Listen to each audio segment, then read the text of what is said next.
Well, I'm really pleased to be here, and thank you very much for the invitation. And I want to say that one of Peter Clapham Sheppard's relations is here, Janice, and her husband Bob. So Peter's here, and it's a real privilege. No hard questions, please. So we'll keep this light.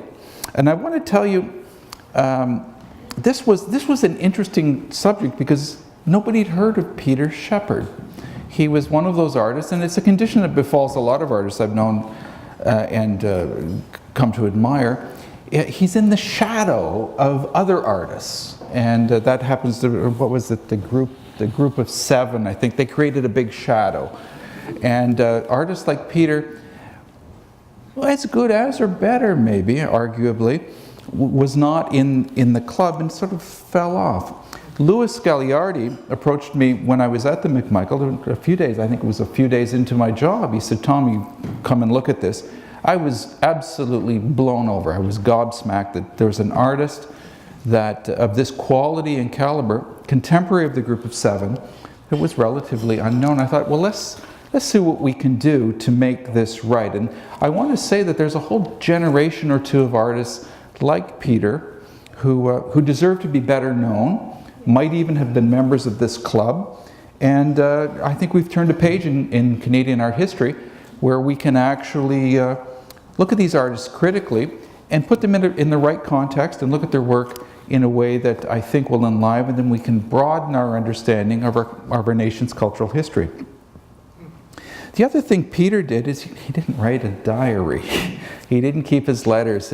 There's almost nothing written by Peter and very little about Peter. So this project began in kind of what I like to think of as a circumstantial way. We're trying to put together a life that has no written sources. So how can works of art be the primary sources? What are they telling me, and what can I tell you about them that is something that only works of art can say? So it was a wonderful project in that way because I had to listen to the art talk to me, and so I transcribed what they told me. So I'm going to share a few observations with you tonight, and hopefully when you leave here you'll have a greater appreciation not only for Peter Sheppard, but also for a very important time in Canadian art history right around the First World War and post First World War in the 1920s that is really interesting. So Peter Sheppard, let me see if I get this going here. This is the cover of the book. I think some of them will be for sale afterwards. So I'll talk about this painting in a few minutes.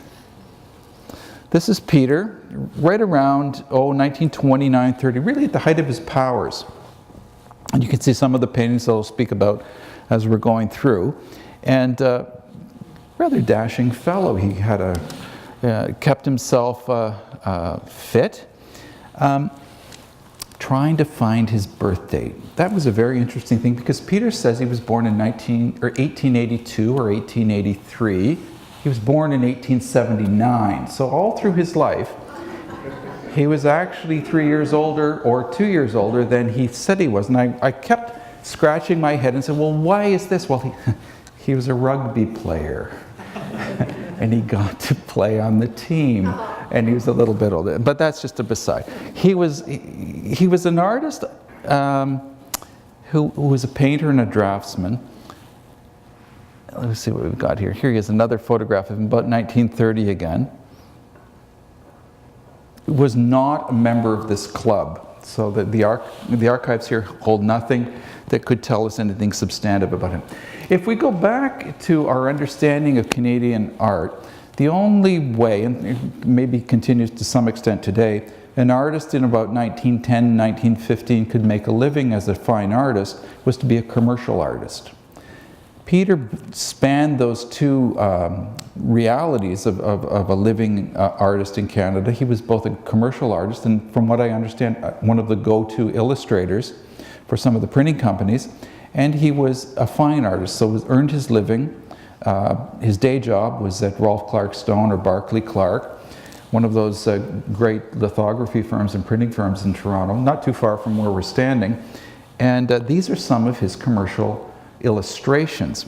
What can we learn from these illustrations? Well, he was a very good painter, and he, very good watercolors too, and he loved the city. He really documented the life and times of Toronto right around the time of the First World War in ways that are really enlivening. And that's the first element of Peter's life that really sparked me. It was immediate. It was kind of an uncanny connection across a century where these young fellows now, like all of them are now gone, but they're very lively. He could catch something that was essential in the human figure and tell us something that's true.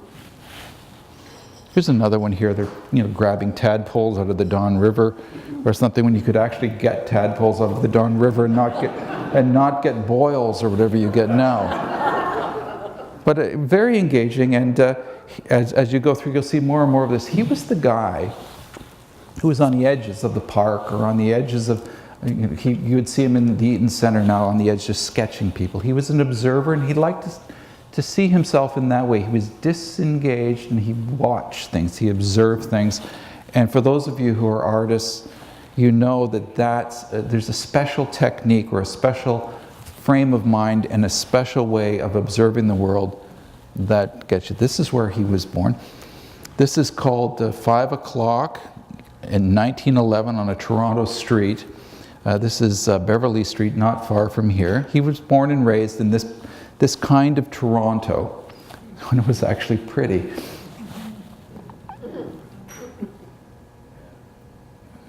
Here he is again, 1895, right about the time he joined the rugby teams. He distinguished himself as a young student. He could draw. In those days, you were measured by how well you could draw. There was a curriculum. He could capture the human form. He could draw from life, and he was able to set it down in a way that he could earn a living. He worked almost immediately, was set to work. I think it was at Barclay Clark or Rolf Clark Stone, where he was worked in the lithography side of things. Probably drew on the stones and made his living. This is a certificate, and I think if we can read that, it says he could draw flowers, etc. They didn't give that away. 1896. This is an old church at Yonge and Davenport. It's probably a massive condo now, but you could see that even when he was, well, what would he be here, in his teens, this is a watercolor that I think, from tracing, how did I get to know where he lived? I went to the Metro archives, went to the city directories and so on that they have there, and I could trace where he and his father and mother lived, and this was right outside the front door of his house. I was able to get the plots down, and it was an interesting kind of urban geography lesson for me, and how to use the really fine Metro archives that are just up at Spadina. Here he is. Now, he's the fellow if I can get my shadow, well, on the left, third guy back, on the outside, looking in. This is one of his classes. I don't know who the distinguished and bewhiskered professors are, or some of his other art students, but this was one of the classes that he took that eventually turned into the Ontario College of Art. It might have been a class that was in this very building. He distinguished himself at the Ontario College of Art, got many awards because he could draw and paint the figure. Some of his teachers, this is not his painting, this is George Reed. George Reed was one of his professors of painting, and you can see Reed was very much influenced by a radical kind of painting that was known as Impressionism. That's where you captured the light. And Peter set about to emulate, in a way, his teacher's way of painting the world. He was very much someone who could compose. This is a very early piece. He got a lot better than this painting, but you could see that he was learning his lessons from his teachers, particularly Reed. Also, Cruikshank was one of his teachers, and Beattie, whom I'll speak about in just a moment. And you can imagine, this is a woman that he posed either on the bench in a park on Bayview or in Hyde Park. He was quite taken with industrial landscapes as well, and this is not his, this is J.H. MacDonald. It was very much of the time, Tracks and Traffic, he was a member of the Group of Seven. And in those days they were looking, I think they were trying to find ways to look at painting just as painting. How can you look at the form and the properties of pigment and light and color and do something that's abstract but have it grounded in something that's familiar, and that familiarity is the urban landscape. Well, for Peter, this is Peter's painting, a very fine study.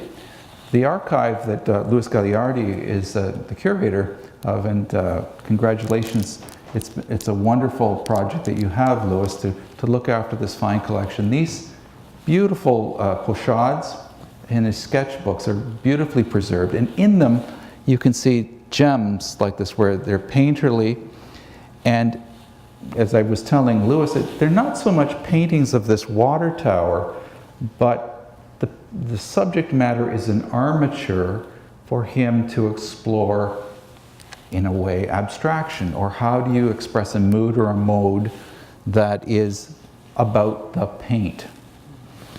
This is a day very much like today. Toronto can only cast up a day that's this cold and this interesting.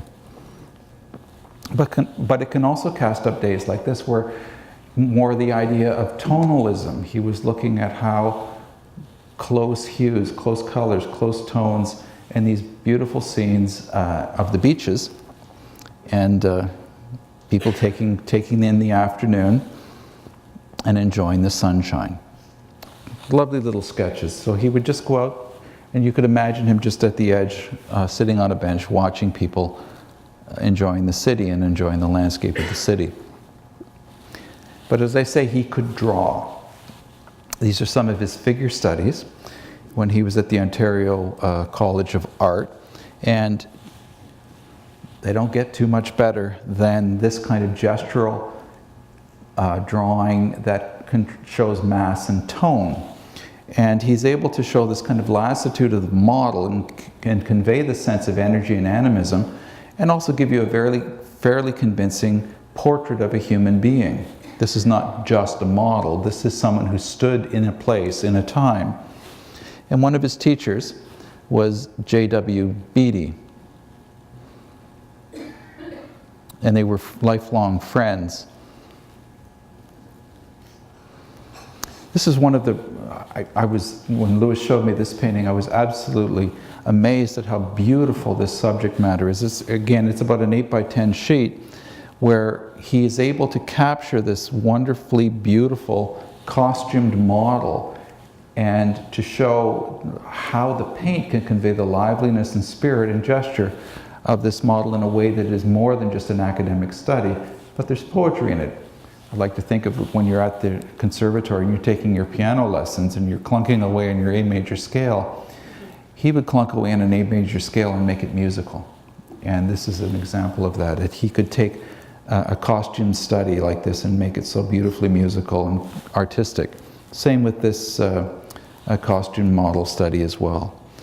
And I believe at the time that because of the awards that he was receiving from the professors, whom I don't think gave these awards away, he was at the top of his class. He was a very, very fine art student. In addition to his studio studies, he always carried around a sketchbook. He would have it in his pocket, and you don't see it as much as you used to, but there used to be people who would have a sketchbook and they would take it out in a way that we take our phone out now and we click things. But he would sit down, and there are pages and pages and pages of studies like this, where even looking at those today, you can say, yeah, that's Toronto. It might have been 100 and some years ago, but it could have been this afternoon or last summer, where you see the old codgers sitting under a tree taking in the day, or the women talking to each other, just the life of the city in a way that was not just documentary, but it was interpretive. And he could catch it just with a few short strokes.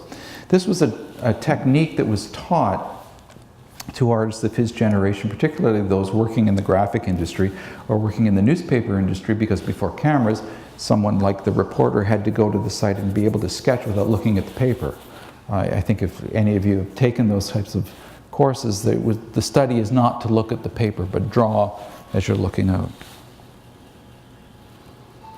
He also worked in the theater, and here are some studies of costumed actors at the Royal Alex. And this is a play called Chu Chin Chow, and I doubt if it would be performed today, but I'm showing this because he painted the scenes. And the scenery in this particular study, by the miracle of modern archives and the internet, there was a review of this production that singled out the magnificence of the scene painting. And one of the questions I asked as I was going through all of this was, how did the guy make a living? If all of this work is in an archive, how did he go about, besides working in the lithography business, how did he make a living as a fine artist? And I think he just was so versatile and so skilled and so gifted that he was a portraitist, a scene painter, maybe even an actor.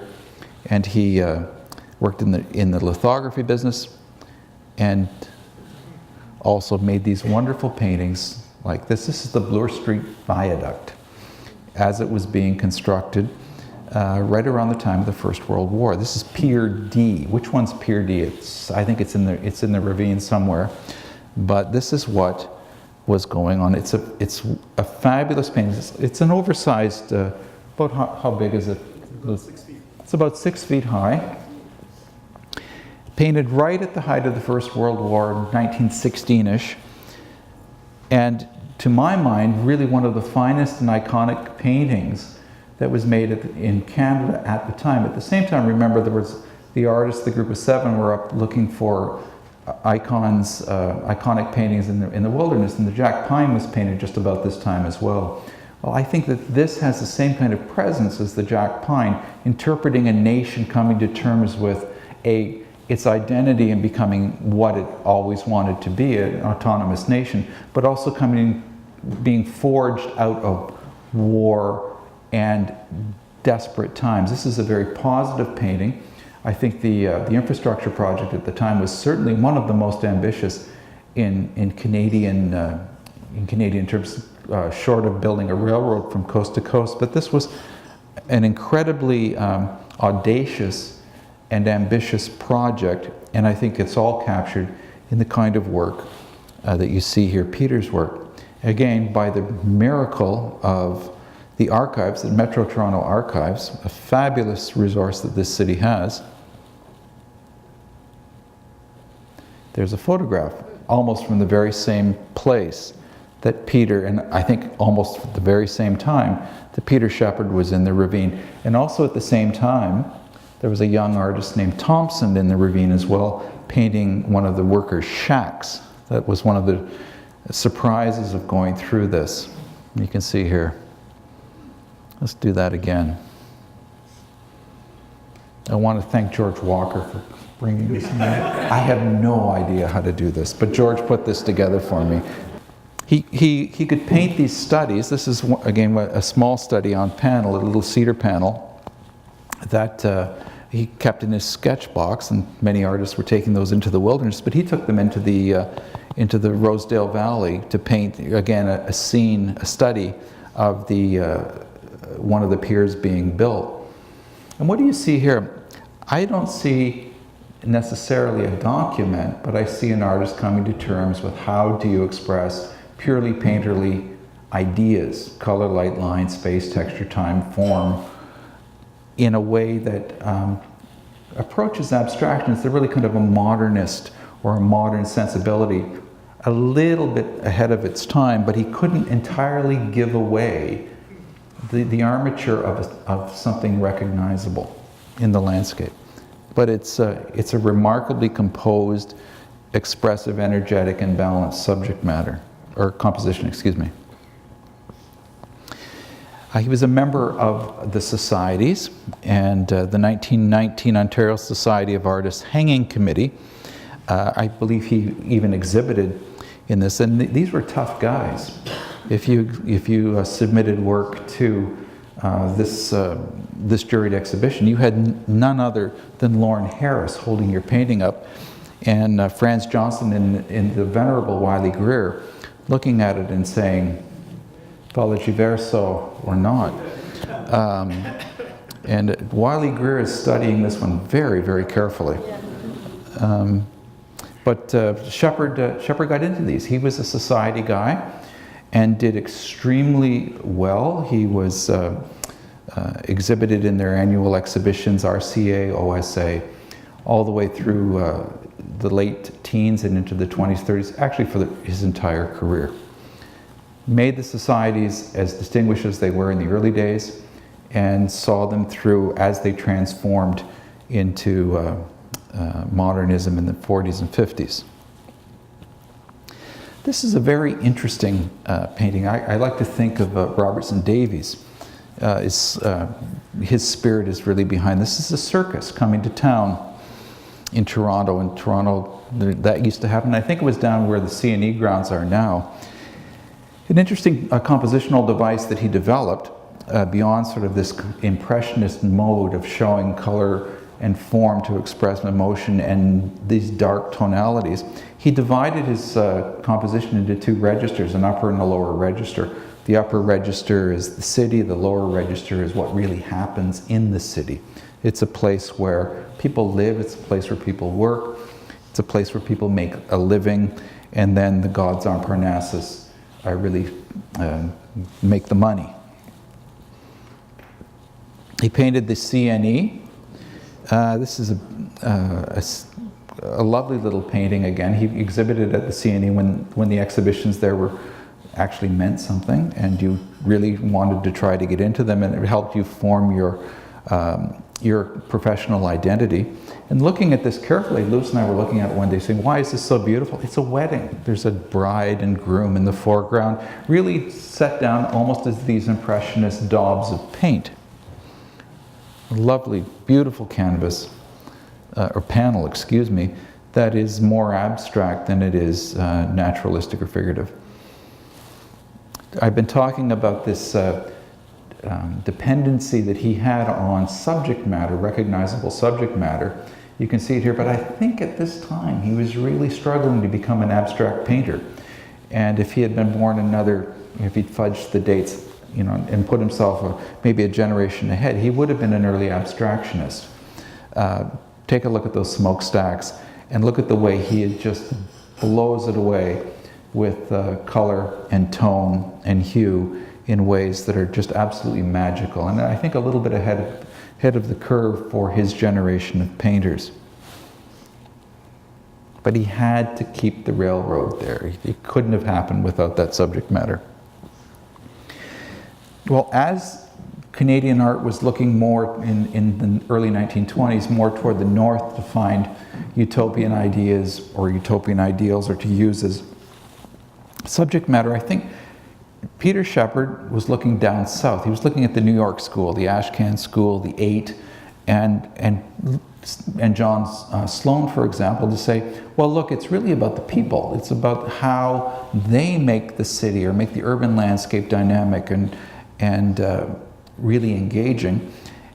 And he brought, I think, almost a political element to it, where it was about the working class, about the worker and the nobility of work, in a way that we see in the Ashcan School.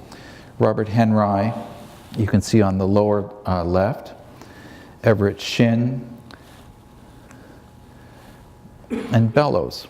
Pay attention here to this scene. It was a very favorite subject of Peter Sheppard's. He loved boats. He was a boat geek.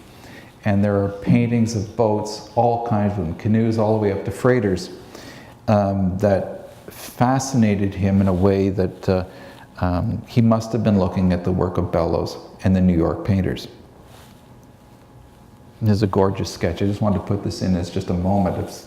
There are pages and pages of paintings as gorgeous and as beautiful as this, that were really private moments. He had a couple of minutes, probably not more than 5 minutes, on the side of a beach, and he could just make something as gorgeous as this, and then flip the page and do it again. As I say, he loved boats. This is just one of hundreds of paintings. He would go down to the harbor.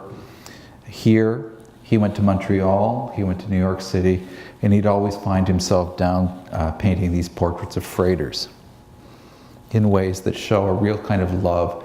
And the freighter, again, was more of an armature to exploring abstract ideals, but it was also a favorite subject matter in which he would almost anthropomorphize these boats as living and breathing things. He could catch the dynamism of the city and through them point to something that was real and true and animate. This is his painting called The Tramp Steamer. Now, if that's the hull of a ship, then I'm a monkey's uncle. That is a fabulous kind of exploration of abstract painting. But again, he used this up close and beautiful hull, and also the figures in the foreground to give a sense of scale and mobility, and to speak about the nobility of work. These stevedores or longshoremen who are working to load the ships and unload the ships, and to make things work. He was in New York in the early 1920s. It, once again, is by following the path through the directories, the city directories, I could tell where he was going and where he wasn't. He had a studio down on King Street. He lived over in the West End in Oakwood, just on the other side of Wychwood Park. He was up on St. Clair Ave, and then he would disappear for 2 or 3 years from the directories. And so it was really piecing together what were his travels. Well, his sketchbooks would tell me that he was underneath the Brooklyn Bridge, catching the life of New York City. And I think this is where he became familiar with the abstractionists that would be, or the abstract tendencies that you would see in the work of, say, the Ashcan or the Eight.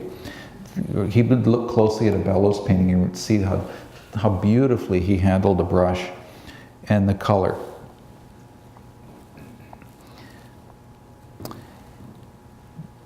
It's a city scene. It's a sketch from the water side. And you can see again, here's that compositional device of an upper and lower register where you have the city in the background, and then in the foreground you would have something happening. You would have whatever's going on in those, that little arcade on the corner of the waterfront. Maybe it's a casino. And you can see it here, this beautiful painting of New York City, of the life in underneath the bridge, upper and lower registers, and more abstract than you would expect on a subject like this, and quite animate, beautifully composed. The light is leading you into the composition and through it, and the way the brushstrokes really absorbs you into the painting, so that the viewer is as much a part of the composition as the figures that are painted. One of my favorite paintings. This is an old store on Craig Street. I'm not sure if it's a Montreal scene. He was in Montreal about this time, or if it's a New York scene. Nevertheless, it's a beautiful and dynamic painting of this building that's probably being held up just by a few, probably by the canvas awnings. But take a look at the way he does that roof. It's just gorgeous painting, a subject matter that is, you could just walk right by, but he has interpreted it in a way that is just so loving and, what would you say, sensitive, I think is the word. And this is Gotham City, rising up behind these shanties, or whatever this is, on the docklands in and around New York City. He was in Montreal. We're up to about 1924-25, and he's really hitting his stride as a painter, and he's really absorbed the Impressionist mode in a way that is, I think, ahead of the curve for Canadian artists. This is a winter scene in Montreal, more impression than than naturalistic, and I think that the snow and the whole atmospheric effect gives him, once again, a great excuse to explore the pure properties of paint and the formal elements in and of themselves. He started to become known internationally as well. He's exhibiting in 1925 at the Wembley exhibition, and later in 1927 at the Jeu de Paume, this very painting. Bingo. Check that out. We'll do that again. Let's take it back. There it is. That painting, and that's a Lismer hanging in the center there.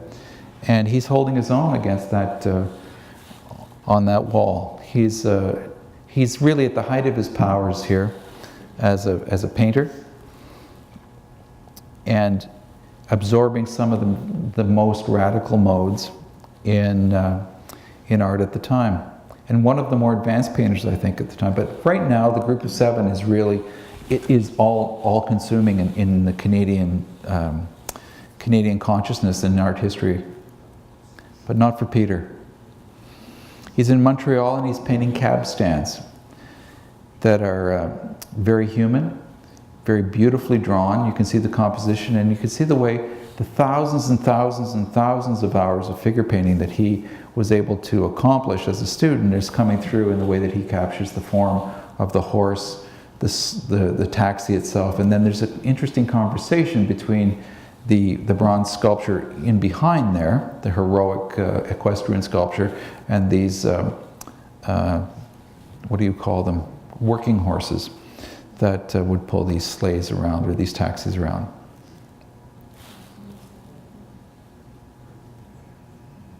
There you are. Another cab scene here.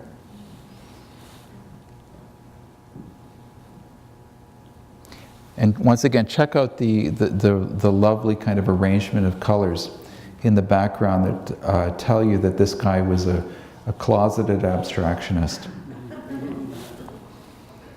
So I just want to show you this. What can you say about something as beautiful as this? He was able to capture the city, capture the waterfront in ways that I think are astounding and ahead of his time. You would expect that would be a pine tree or a fir tree in the woods, but look what he does with that industrial landscape and that sky that is, it just goes off into orbit.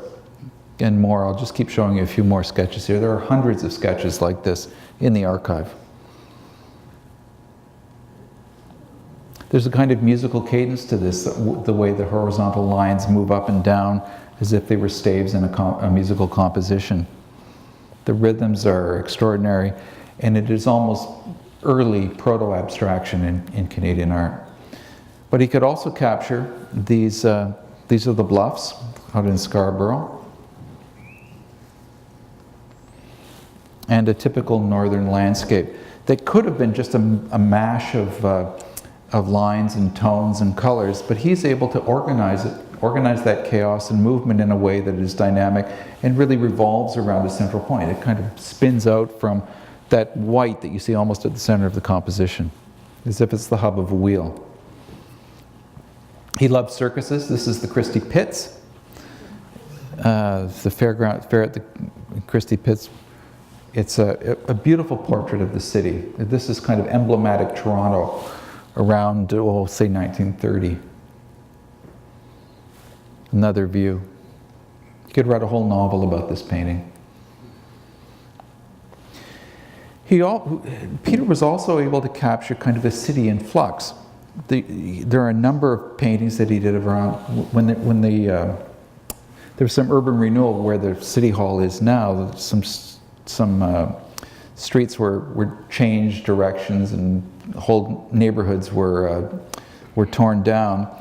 And he's able to capture a very dynamic and changing city. This is City Hall, and in the shadow of City Hall you see these humble storefronts or buildings. Once again, the miracle of the archives at the Metro Toronto, you can almost get the varied look. So you can see what he's interpreting. This is what he's looking at, and this is how it comes out. A little bit of editorializing, but nevertheless you get the sense of the human scale of the change and the effects it has not only on the city, but the buildings as avatars or stand-ins for humans. Same thing here. This is a day very much like today in Toronto, except the streets in the painting are plowed.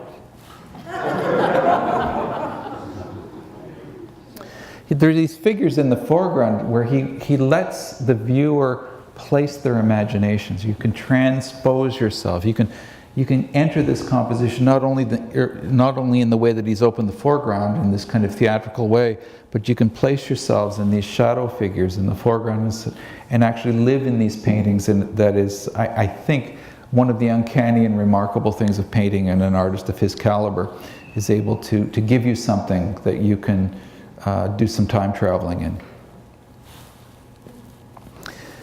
This is the RCA Traveling Exhibition in 1939, an important exhibition at the World's Fair.